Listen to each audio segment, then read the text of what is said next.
All right. Well, what is happening, Bond fans? Welcome back to the channel. I am Owl, and today on the podcast, we are continuing to talk about the James Bond films. We are talking about all 25 James Bond movies, including No Time to Die, which was already released. For those of you who are wondering, did we see the film? Yes, we did see No Time to Die, and we enjoyed it quite a bit. We will talk about it when we get there. We're getting there, man. I'm sorry. We are so behind. I know.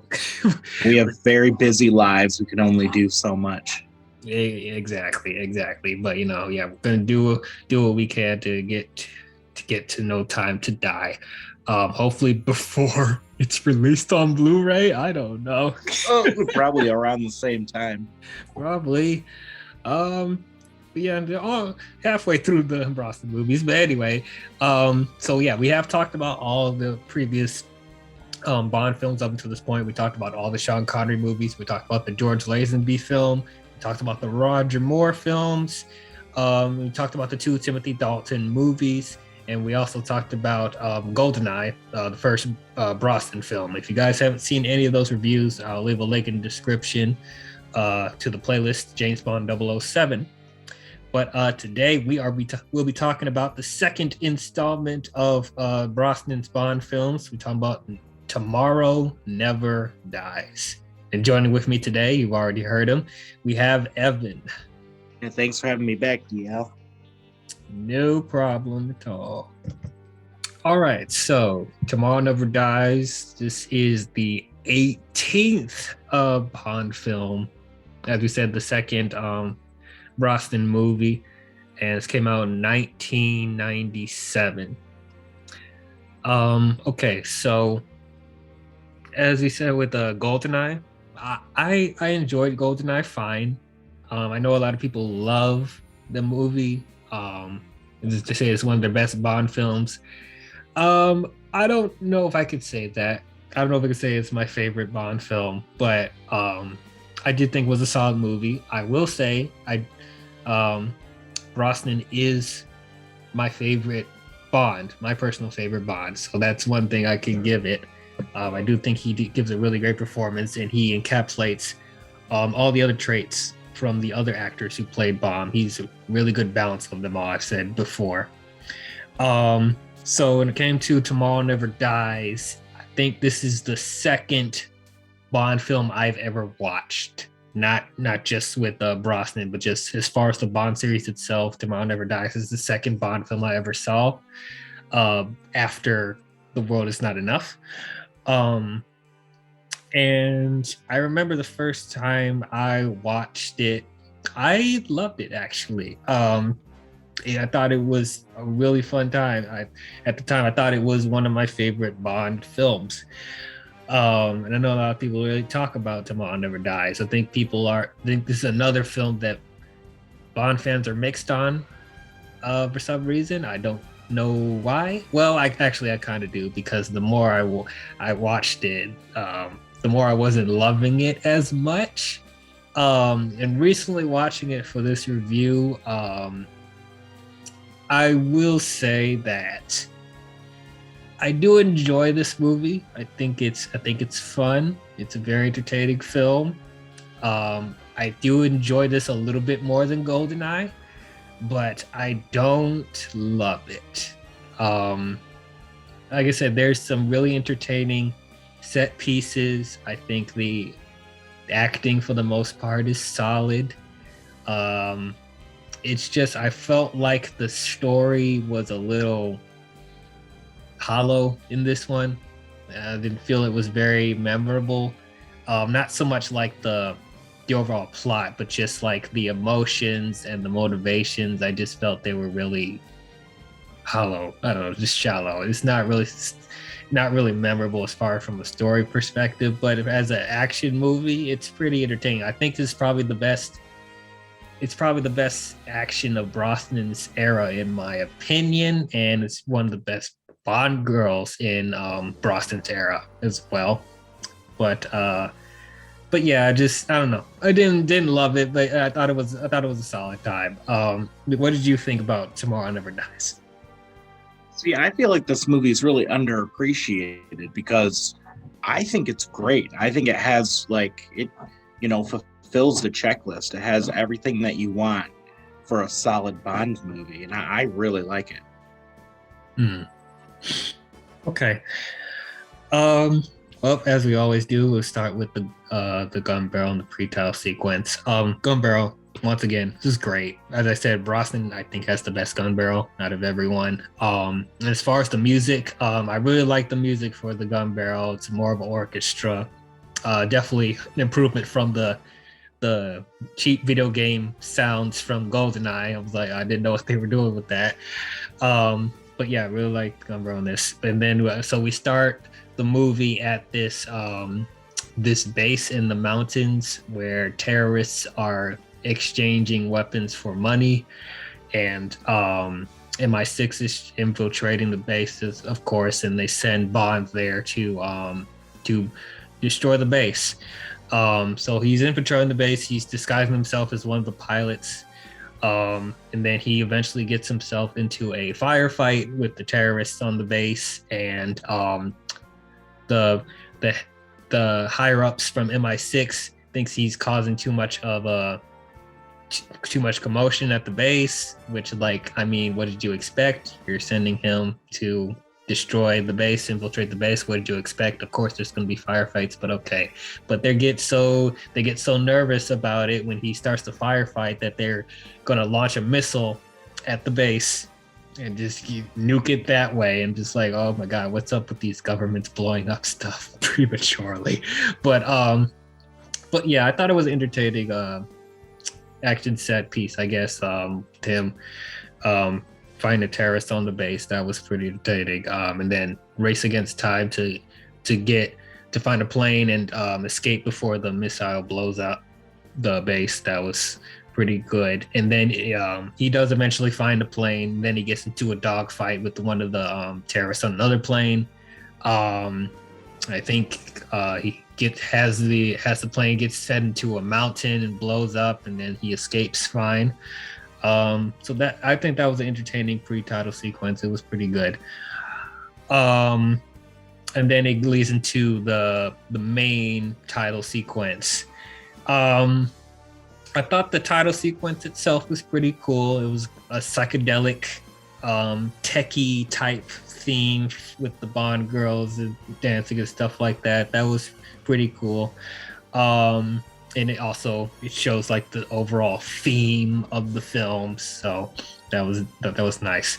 As far as the song itself, I thought it was fine. It's fine, I guess. I don't know. It just felt too. I don't know. I guess the girl singing it. What was it, Sheryl Crow? I think. I don't know. She just sounded too. Darling, I'm killed. I was like, okay. What is up with this alternative stuff? Okay. I mean, it's not a bad song. It's fine, but like, I don't know. It didn't really feel like a Bond song to me. Tomorrow never dies. I'm like, okay. That's all right. It's whatever. I know a lot of Bond fans talked about this, but the song for the end credits, I think, felt like a much better Bond theme than the one we actually got. They should have used that song in the end credits and put it in the main titles. That felt more like a Bond theme, like the orchestra, and I think the lady singing it, I think, sounded a lot better. I don't know. This one I wasn't feeling as much. What did you think about the title sequence theme? I thought it was the sequence itself. I thought it was pretty cool looking. Some of the techno imagery I wasn't super crazy about, but I mean overall I thought it looked pretty cool. The song I did enjoy. I like the instrumentals for it, and I think she does do a pretty good job. singing. I know I enjoy just the sound of the song. Hmm.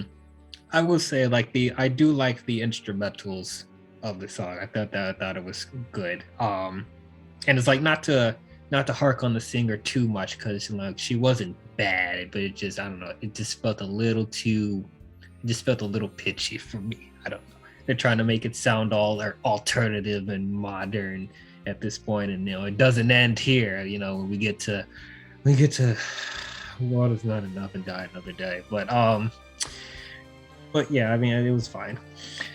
Okay, so the main plot for this movie, we have the main villain Elliot Carver, played by Jonathan Pryce, and he's the head of this news corporation, and he's hiring these goons to start a pretty much World War III with the Chinese government and the British government, because I think they were staging the British taking a ship across the sea in enemy territory, and then of course the Chinese would respond to that being a threat, and then so they stage the British attacking the Chinese and the Chinese attacking the British, and it's going to cause this whole commotion, and then that's going to be the catalyst for Carver's news company to make press lines. Pretty much he's trying to be like the biggest news outlet in the world. He wants to have all of his media outlets everywhere and dominate, news coverage. That's pretty much his motivation. Which that's pretty different for a Bond movie, because normally it's about, terrorism taking over the world, giant lasers, I want to steal money, stuff like that. But like what I will say with Carver, it's like his motivation is actually unique, and it's something that we could see happening with today, with how much media and technology has advanced to this point.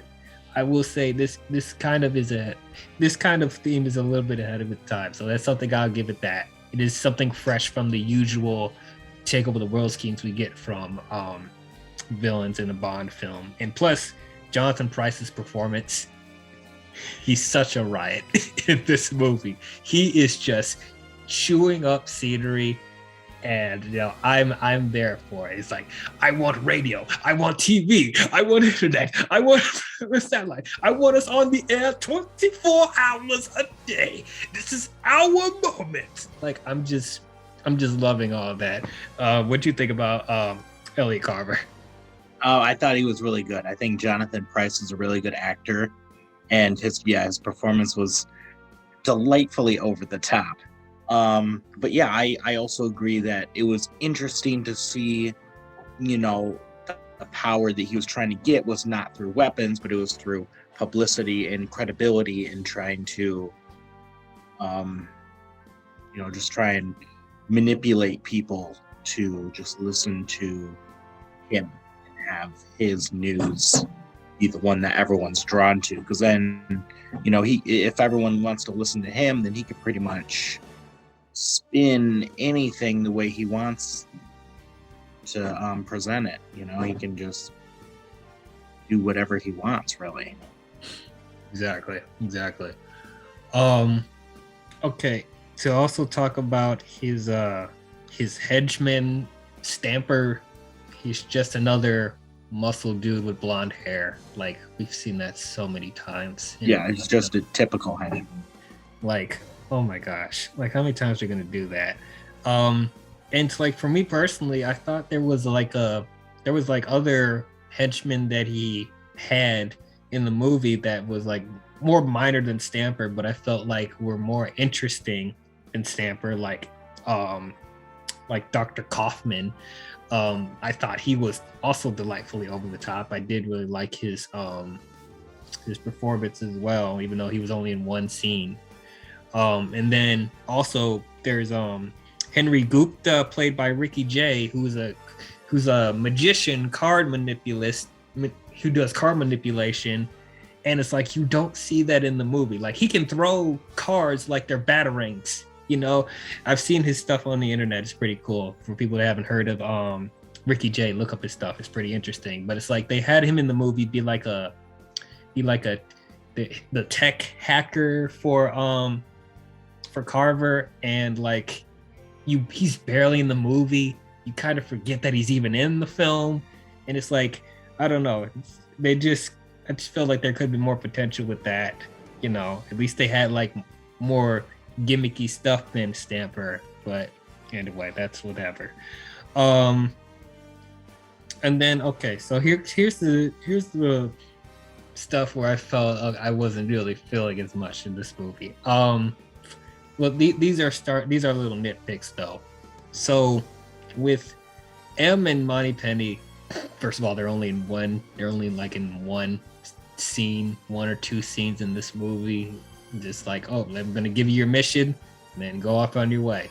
And then it's like I don't even remember what they did. It's like the original M from the other movies. Like they're only in it to give him the mission, and then we don't see him again for the rest of the film. I'm just like, huh?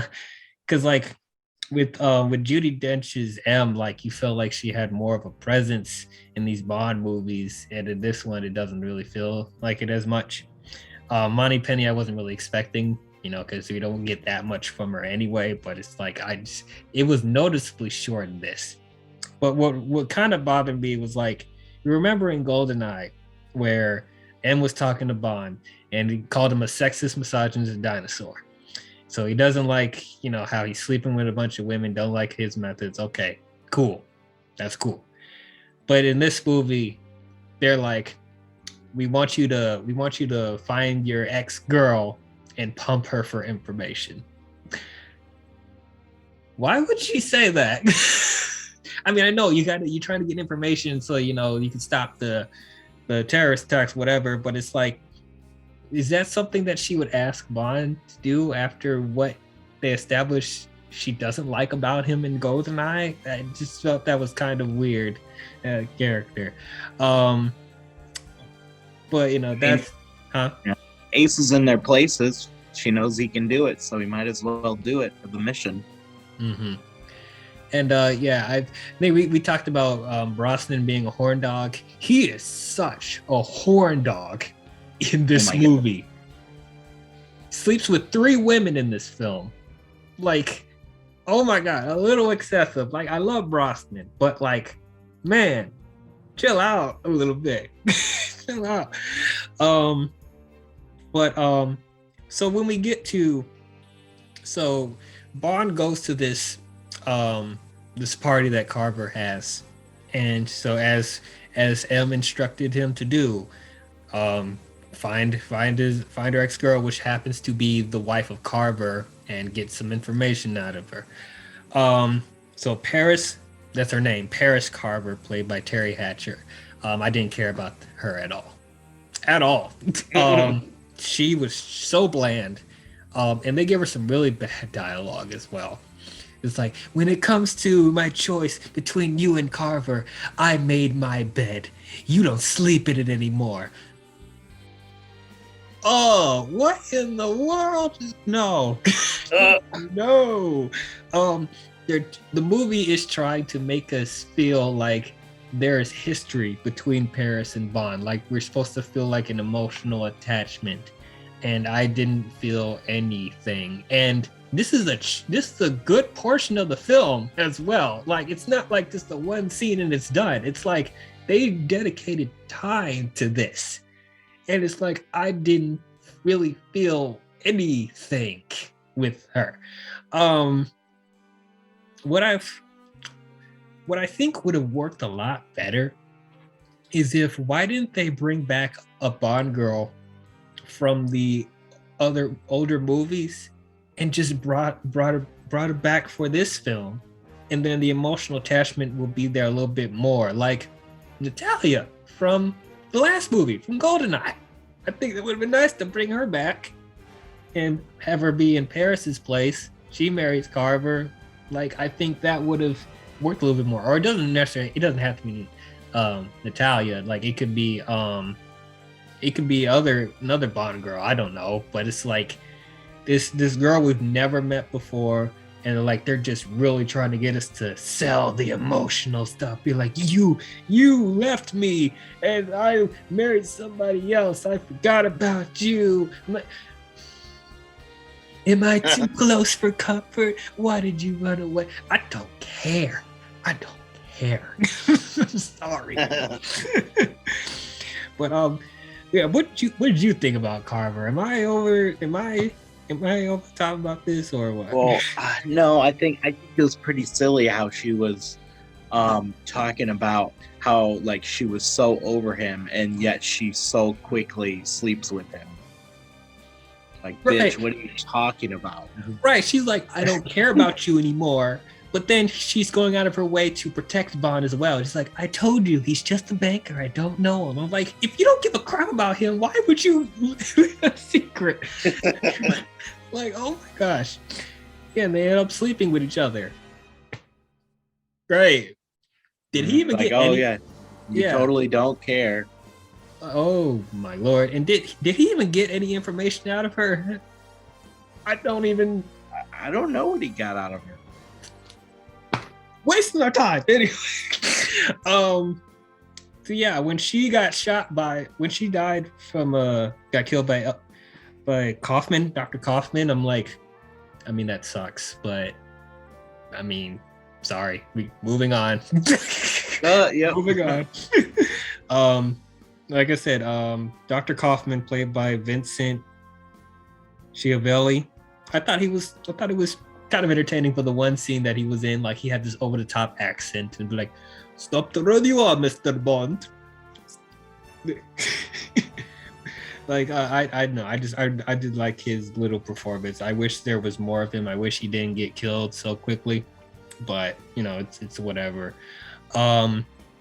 But there is one scene with him that I actually did really like when Bond gets the upper hand on him, and then he's I think he stuns him with his phone that Q gives him, the phone that it's a remote control for the car that he eventually uses, and then there's also a taser, and it also destroys security systems. So he tricks Kaufman to shocking himself, and then he takes the gun that he's holding and like points it towards his head, and then Kaufman's like, "Wait, I'm just a man doing a job," and then Bond's like, "Me too," and then shoots him right in the head. Like, I actually really like that moment because like I really like when Brosnan's Bond gets dark because he can sell, you know, his edgy, you know, Bond stuff, and that's one of the few moments where like I really liked that he got dark there, so that was good.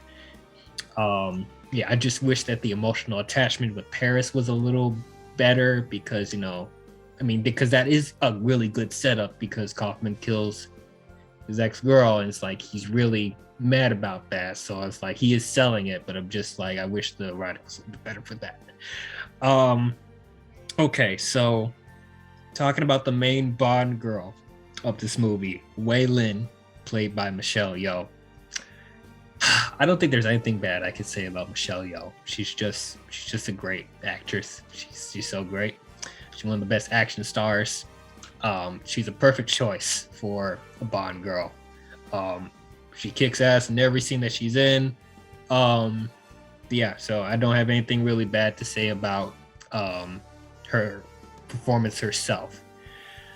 But the problem is there is no chemistry with her and Bond whatsoever. There's nothing.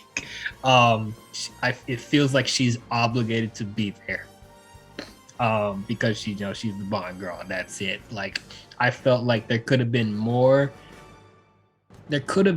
chemistry developed between her and Bond because, like, I don't know, I didn't really feel that attachment that they were trying to sell us with, other than, okay, we have to work together because both of our nations are at war with each other, so we got to work together. But as far as like them working, as far as like dialogue exchanges between each other, it just kind of felt artificial to me. I don't know. Like I said, Michelle Yeoh is not bad in this movie at all. She's really good, but I just didn't feel the chemistry between her and Bond at all. Outside the action set pieces, which I thought they did fine with that. But I just wish there was more chemistry building between them. What did you think about Wei Lin this movie? Oh yeah, I thought she was great. Yeah, she was really fun to watch. Yeah, she was she can hold her own with Bond, and kicking as much ass as he is. And honestly, I didn't really mind that they didn't have a ton of chemistry because I also felt that way. I would have been fine if they just wanted, a pretty Bond girl to be by Bond's side, but their relationship was strictly business, strictly getting the mission done. But then at the end, they're like, "Oh, we're still gonna be together." But it's like, but you haven't really done that the whole movie. I would have been fine if you didn't do that because I just enjoyed you two working together. Right. Like it really didn't. They really didn't need to become a couple in this movie. They really didn't, and it did feel forced by the time we got to the end.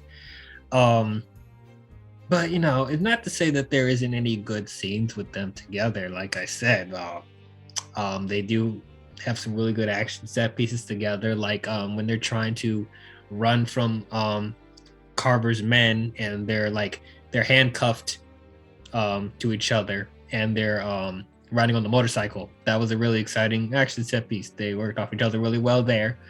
And also when they're at Wei Lin's hideout, and there's some people that invade their hideout, and they get into a fight scene there. That was pretty good. Even like when they're talking to each other and they're trying to figure out the location of Carver's boat, and they're getting all the weapons from Wei Lin's stuff, which I thought that was pretty cool. That the base turns into this whole elaborate thing with all the weapons and stuff like that. That was pretty cool.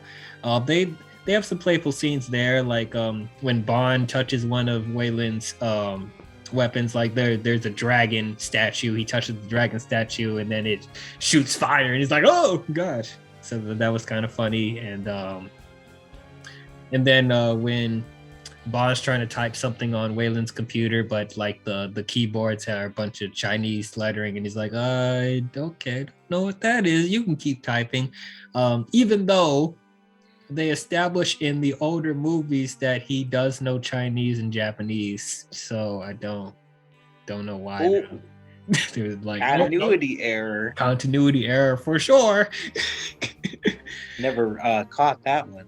Yeah, it was like a quick little scene in I think it was You Only Live Twice. He's talking to Moneypenny.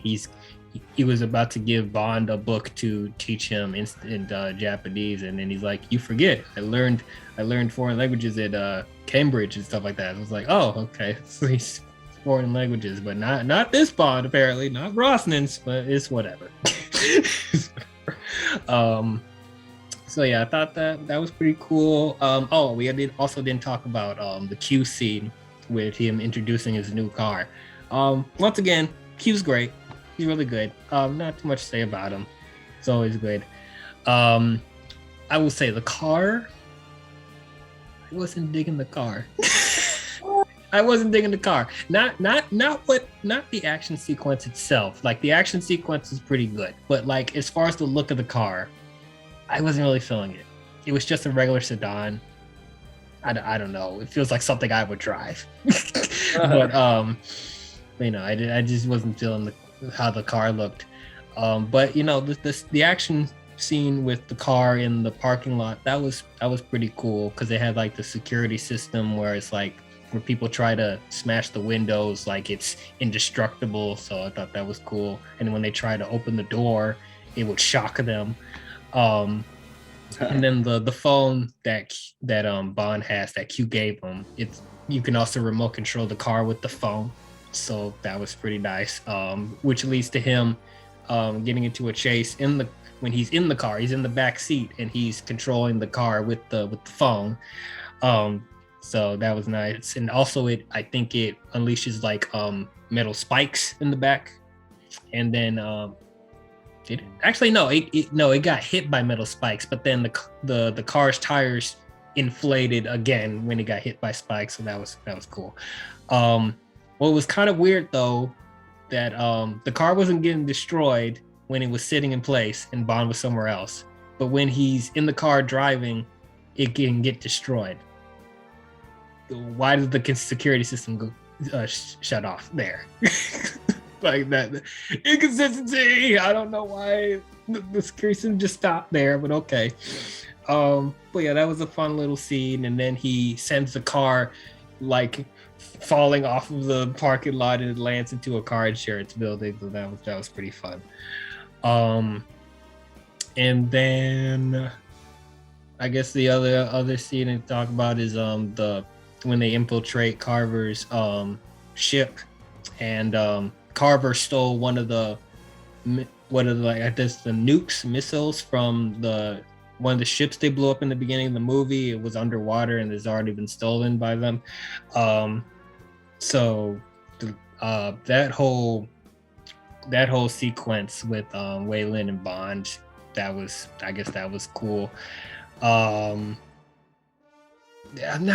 too much to say about it. It was just another firefight, I guess, which I mean, it was entertaining. You see Wei Lin kicking ass, and like she's holding two guns, and like she's doing kung fu kicks. Like that was pretty entertaining, I guess. And Bond shooting out stuff as well.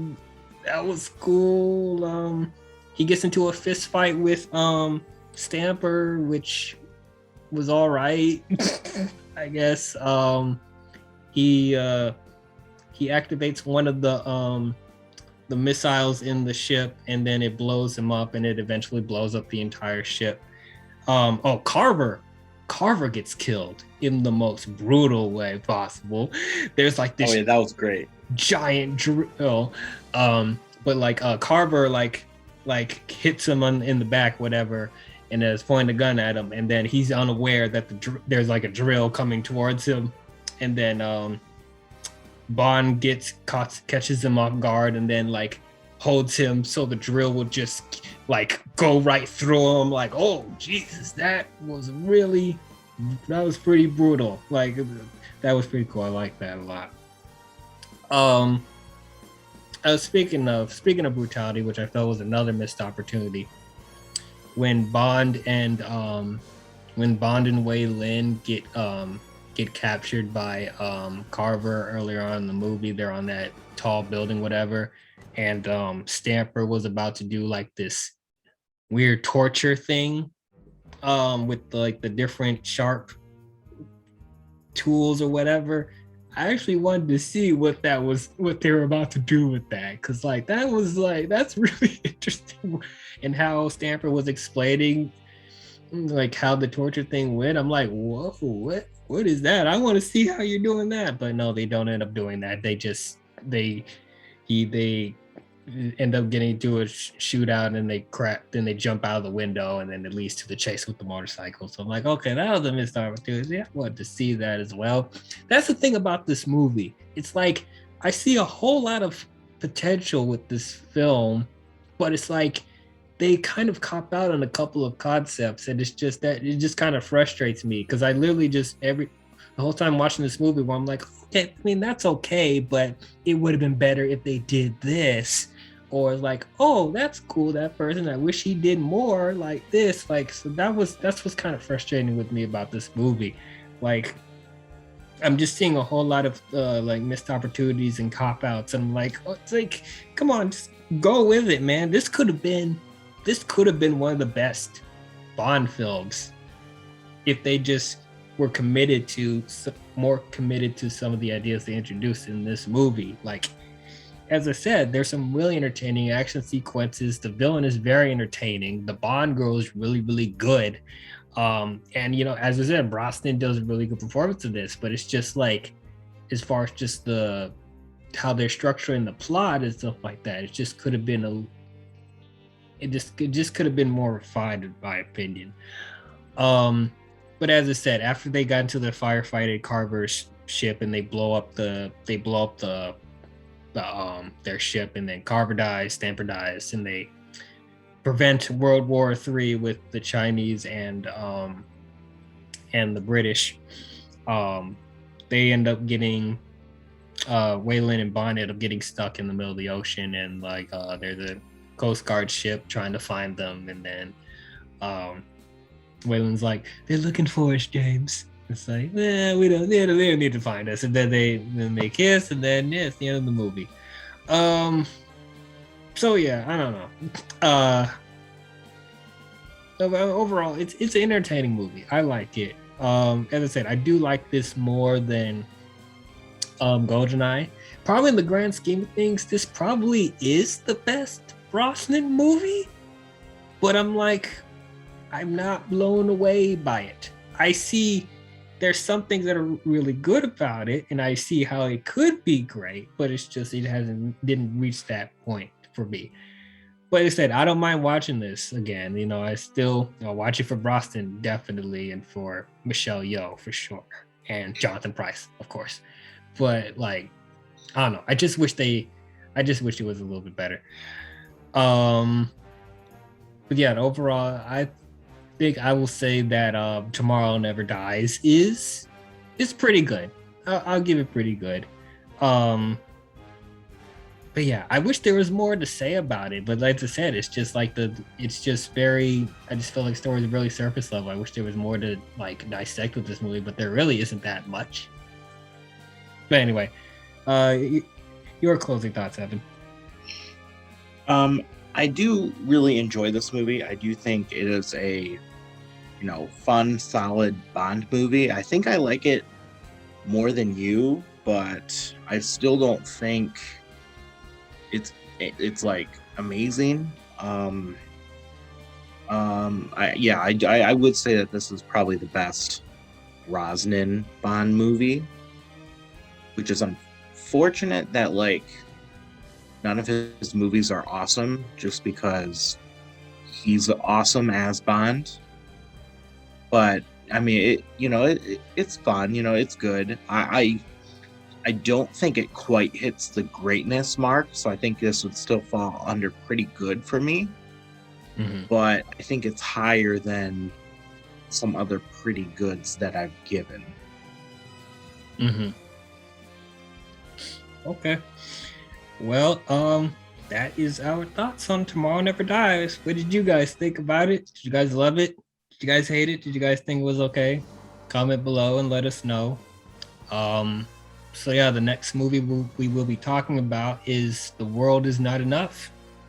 So tune in for that when it comes out. But yeah, if you guys enjoyed this, don't forget to leave a thumbs up and subscribe to the channel. And don't forget to hit the bell if you want to be notified on future videos I'll be doing. But that's all we have for you Bond fans, and we'll see you guys in the next one. Talk to you guys later. Bye-bye.